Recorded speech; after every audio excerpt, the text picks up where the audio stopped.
English for Travel. Hello, everyone. Welcome back to Everyday English. I'm Peter, and today we're taking a trip, literally, with our topic, English for Travel. If you've ever dreamt of strolling down the streets of New York, exploring the golden coasts of California, or admiring the neon lights of Las Vegas, you know how exciting it can feel. But for many of us, that excitement is shadowed by one big question. Will I be able to communicate? When I boarded my first flight to the United States, my heart was racing with anticipation and terror. My vocabulary felt like a sieve, full of holes, and I feared that every conversation would leak meaning and turn into embarrassment. Today, I want to share that story, the challenges I faced, and the strategies I learned that made all the difference. By the end of this episode, you'll have practical tips for everything from ordering coffee to asking for directions, and you'll feel ready to roam freely, confident that your English can keep up with your adventures. I remember my very first day in the U.S. like it was yesterday. I arrived at JFK Airport in New York, dragging 2 suitcases, my eyes wide as saucers. Everything was new. The signage, the accents, the names of streets I'd only seen on maps. I stood in line at immigration, rehearsing tourist over and over, hoping my accent wouldn't give me away.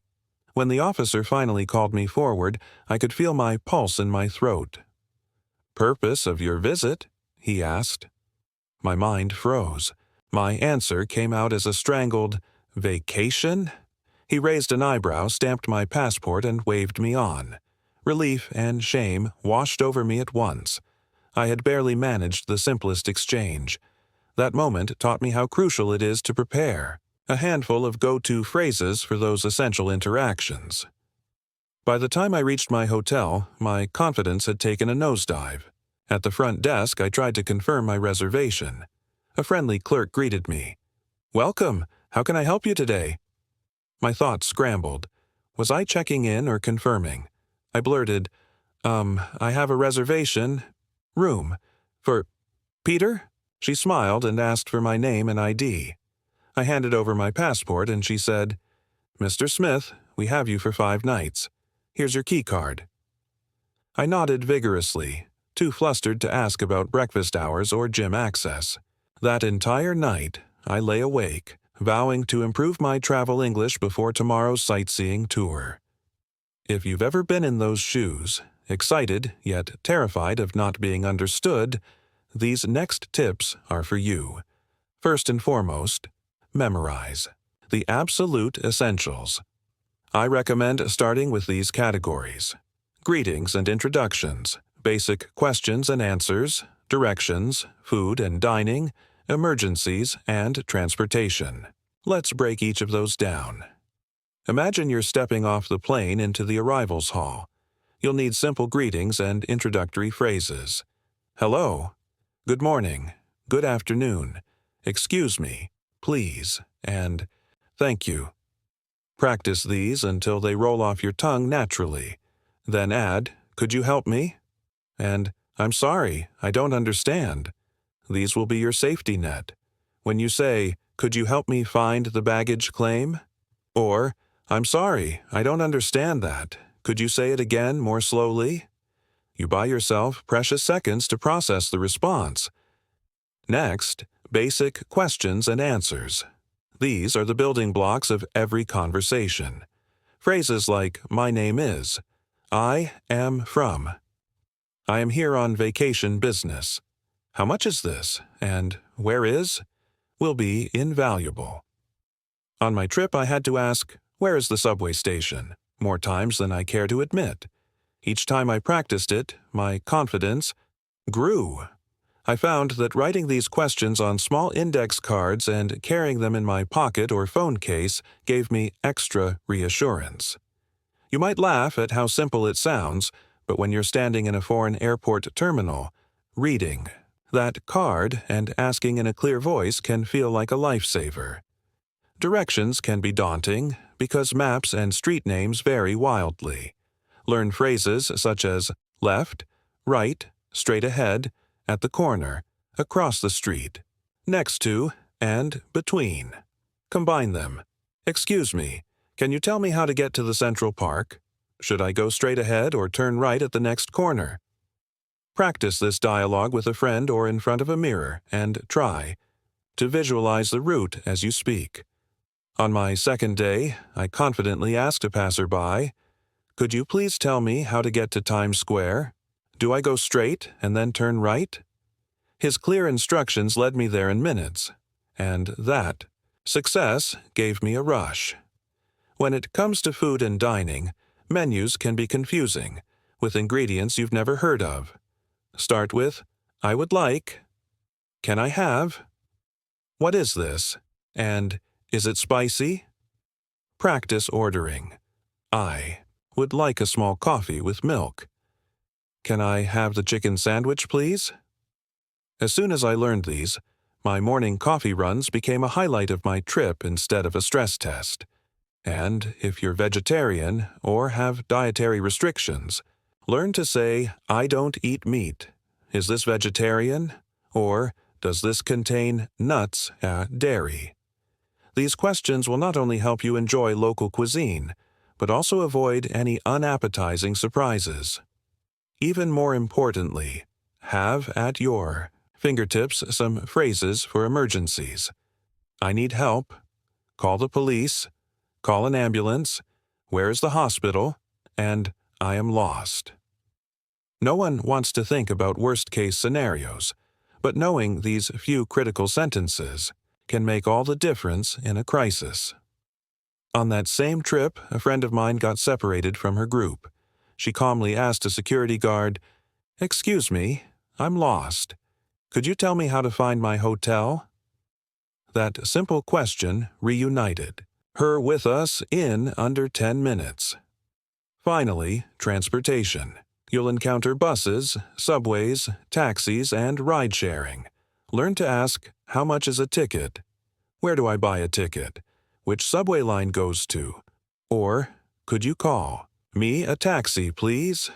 Practice phrases for ride shares. Open the Uber app, enter destination, and confirm the ride. If you prefer public transit, find out the local terms. On the East Coast, they say subway, whereas out West, they might say metro.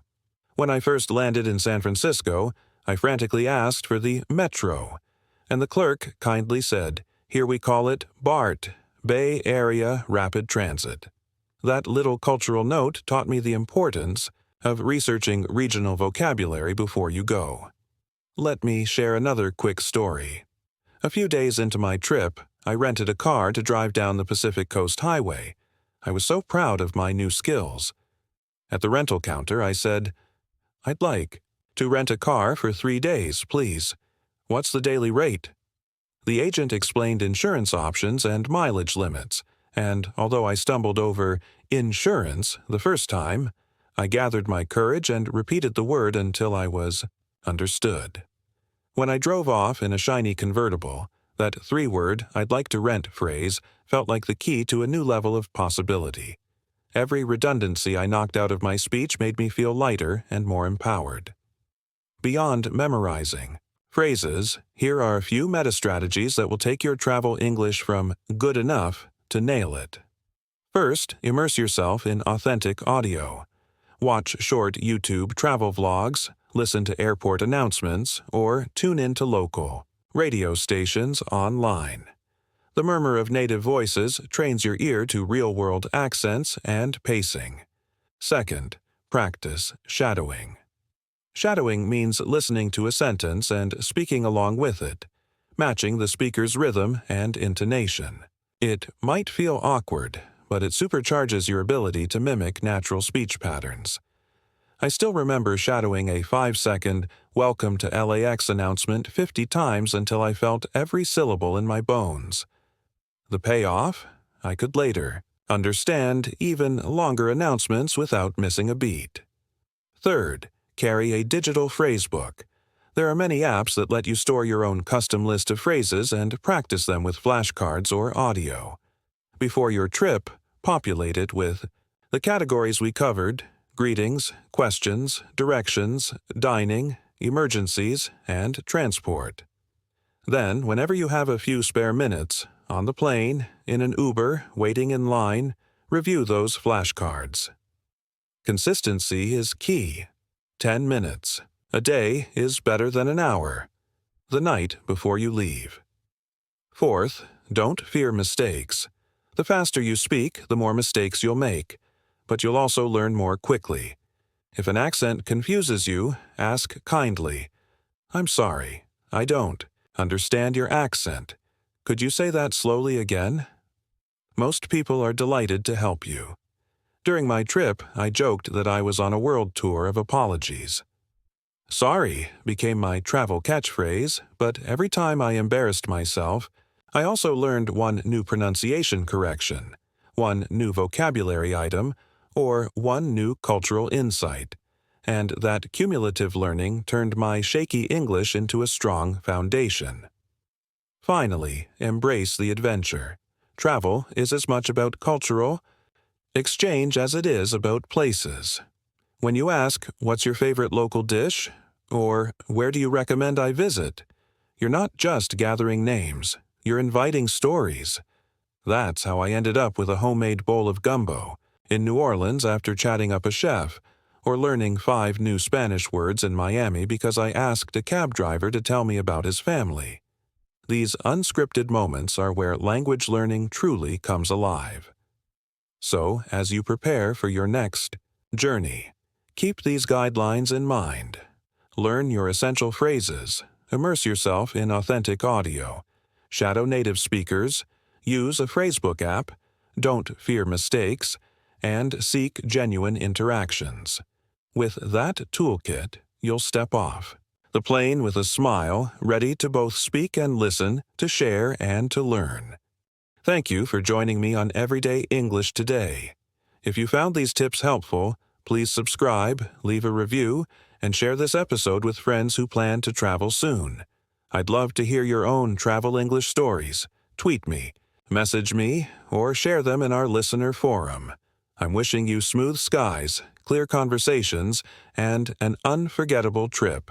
Until next time, keep learning, keep exploring, and above all, keep speaking English everywhere you go.